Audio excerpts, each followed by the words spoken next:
Conference. What a pleasure it is to be here today speaking to so many like-minded friends and party colleagues.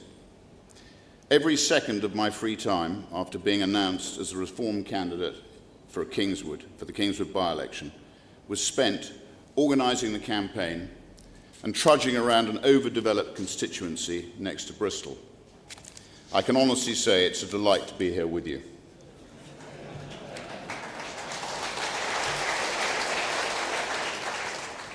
Kingswood was a short, sharp campaign.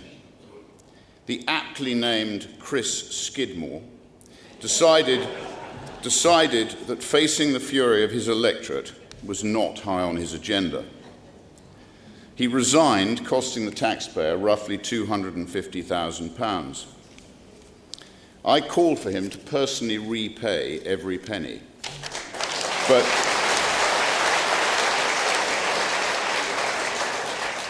But unsurprisingly, we're yet to hear from him. This was in stark contrast to my promise that if elected, I would donate my entire net MP's salary to local Kingswood charities.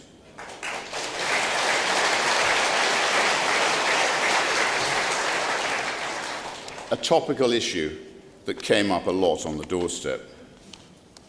After initially not choosing to stand out of protest at the cost of the whole charade, we rightly changed tack, following overwhelming local demand. I was announced as the candidate on January the 18th, and we had less than 1 month to make our case to the Kingswood constituency. With almost no local infrastructure, restricted resource, and limited name recognition, I did wonder if we'd made the right decision upon first arrival in South Gloucestershire. We were widely expected to lose our deposit. But there was no time for reflection. It was time for action. Assembling a small team, we set about putting our message to the good people of Kingswood. That involved leafleting, door knocking, public meetings, televised debates, interviews, a targeted social media campaign, and more. We went from the majority not knowing that we were standing, or even who we were, to achieving what was then Reform's best ever election result, hitting 10.4% of the vote.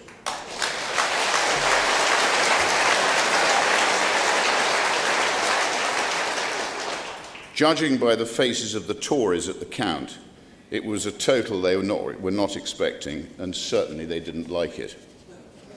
I have no doubt that had we started the campaign a couple of weeks earlier, we would have added a few percentage points to our tally. Quite honestly, we got battered in the postal votes.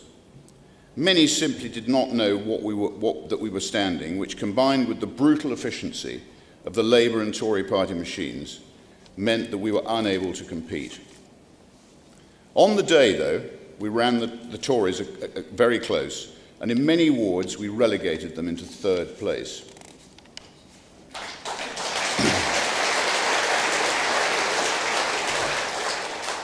The postal voting system is crooked and wide open to abuse. It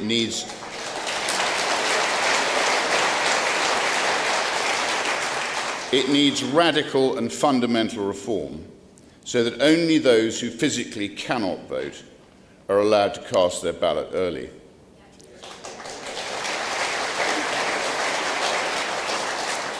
Polls are open from 7 in the morning until 10 at night, so there is ample time to make the relatively short journey to fulfil democratic voting rights. Kingswood doesn't even make it into the top 350 reform-friendly seats. It's a suburb of left-leaning Bristol, meaning we faced a huge challenge. I have no doubt in better seats, with better resource and better preparation, we will double that share and double it again.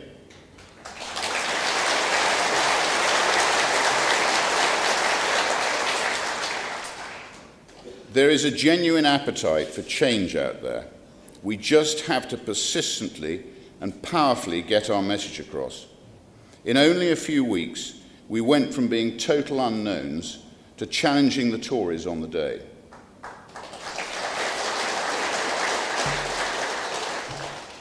Immigration was our silver bullet.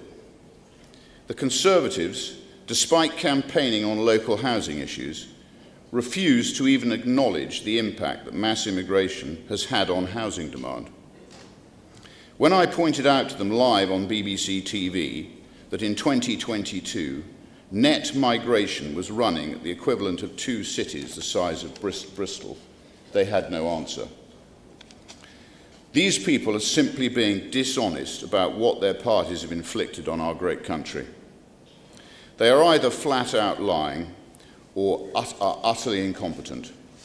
I suspect it may be both.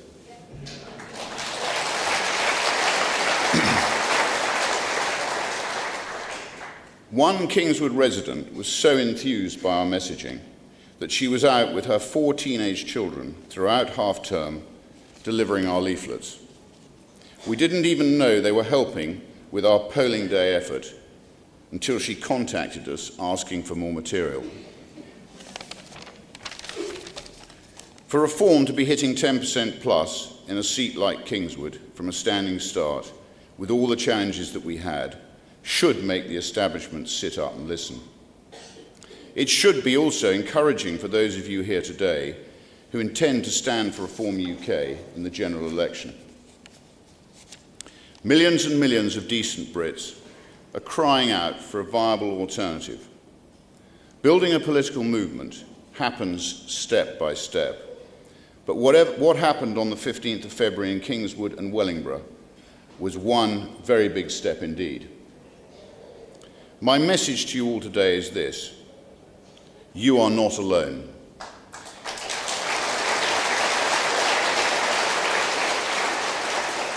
It may feel like it when you're out in the cold and dark and having your fingers shredded by obnoxious letterboxes as you deliver our missives to voters.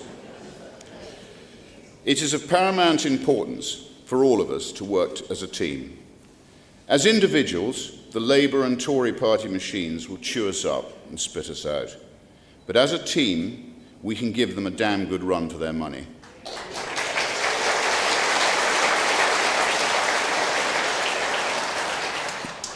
The Labour Party will rack up votes in inner cities, but there is no real love for Starmer in decent Middle England.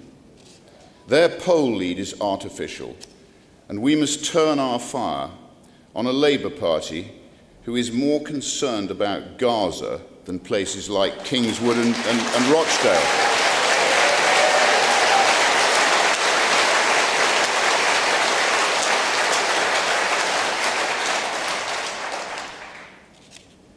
Just as millions of patriotic Labour voters gave us their support to the Leave campaign, they will do the same for another cause which shares their values. We must give them a credible choice and hope that enough of them take it to deprive Starmer and his acolytes of the power they so desperately crave.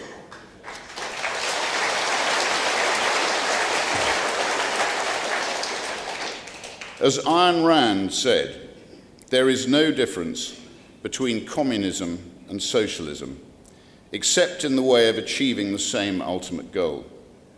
Communism proposes to enslave men by force, socialism by voting. The battle between individualism and collectivism will never cease, despite clear historical evidence that collectivism always fails.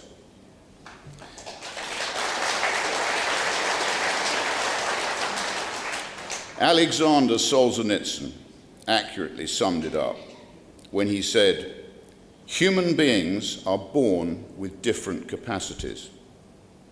If they are free, they are not equal. And if they are equal, they are not free."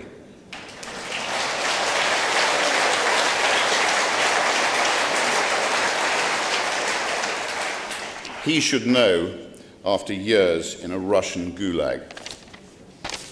Keir Starmer, human rights lawyer, Angela Rayner, David Lammy, and the lightweight collection of people who constitute the Labour shadow cabinet are not the answer to Britain's problems.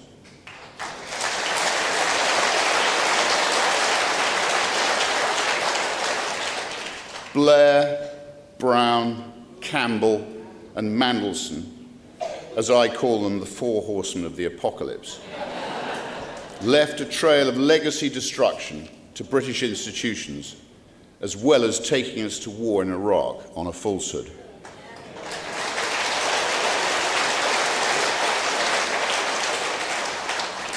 Their parliamentary selection processes, combined with those of David Cameron, hollowed out the House of Commons. Diversity, inclusion, and quotas became the theme, not ability to serve the British people. Reverse Darwinian practice has exposed us to a blend of incompetence and bald self-interest amongst the entire Westminster establishment.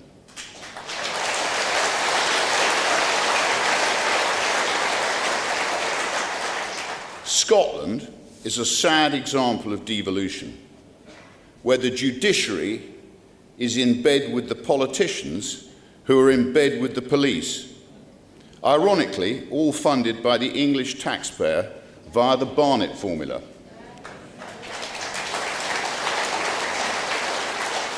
It is time for the country to be put before any party. Long-term strategy above short-term tactics. Our sovereignty and security above global abstracts. And to reward those who work hard, pay tax, take risk, employ people, and most importantly, make things happen.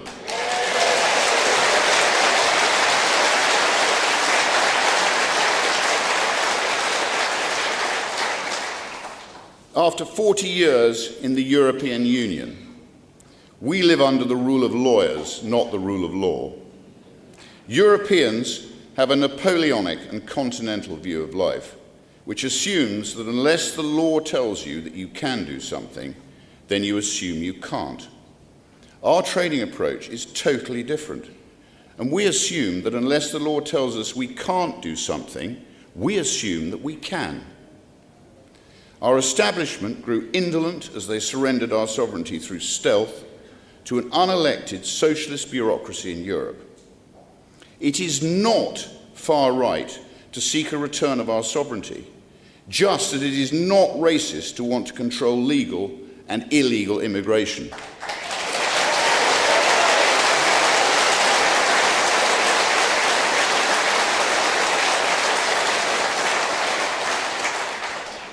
The Kingswood result encouraged me in my belief that the ruling minority's virtue-signalling obsession with radical woke beliefs, net zero, open borders, and other policies that come at a cost to the electorate are not supported by the majority of hard-working Middle England.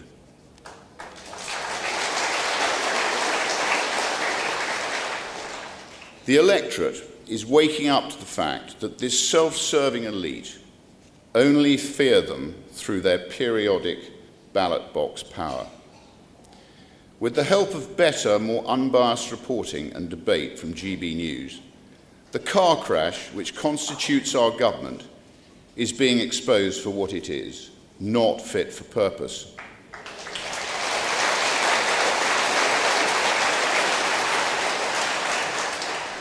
The state has grown like a weed at the expense of the private sector, while using quantitative easing to lumber the country with an unsustainable pile of debt. I understand the National Audit Office are admitting that potentially thousands of billions of pounds are knowingly missing from the Oscar II government accounting framework, and the Chancellor and Prime Minister's macroeconomics advisor is demanding law enforcement forensically examine the Treasury accounts just 9 days before Jeremy Hunt gives a budget speech at the dispatch box. This suggests beyond any reasonable doubt the UK fiscal ship has definitely hit the rocks.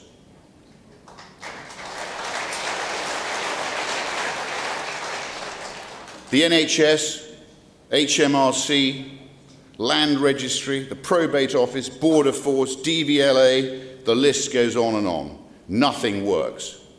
More state, more regulation, more tax, less service, and less growth. It will not end well.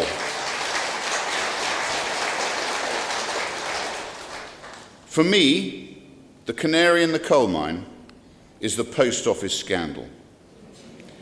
Decent, community-minded people exposed to a government-owned company which prosecuted them, knowing that the Fujitsu software named Horizon was flawed and open to abuse. Thank goodness for the humility and tenacity of Mr. Bates in exposing this gross abuse of power.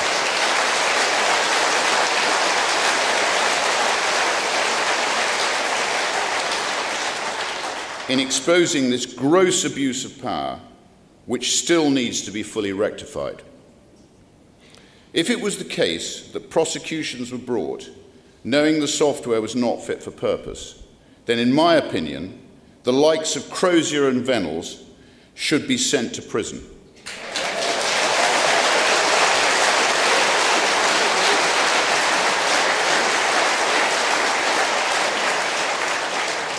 The apparent abuse of legal privilege and the disappearance of crucial documents is totally unacceptable. I expect there is more to come in this department, with the infected blood scandal, Gulf War injections, and the big one, COVID, rattling down the track.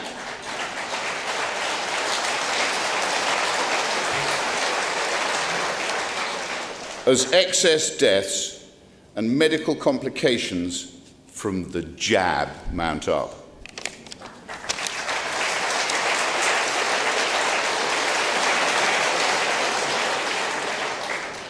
Campaigning may seem difficult, and it may at times seem like an impossible task. But please remember, you are not alone. Middle England is with you and is increasingly understanding of the need for radical reform. The new president of Argentina recently shocked the World Economic Forum in Davos by exclaiming, "Do not be intimidated by parasites who live off the state. Do not surrender to the political class that only wants to stay in power and retain its privileges." It's time for radical reform of parasitic Britain. That must be our collective aim.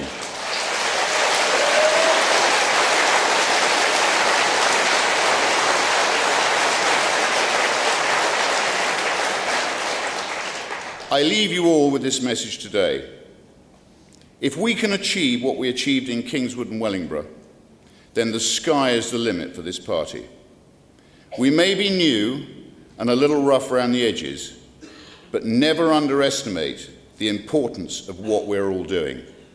It matters.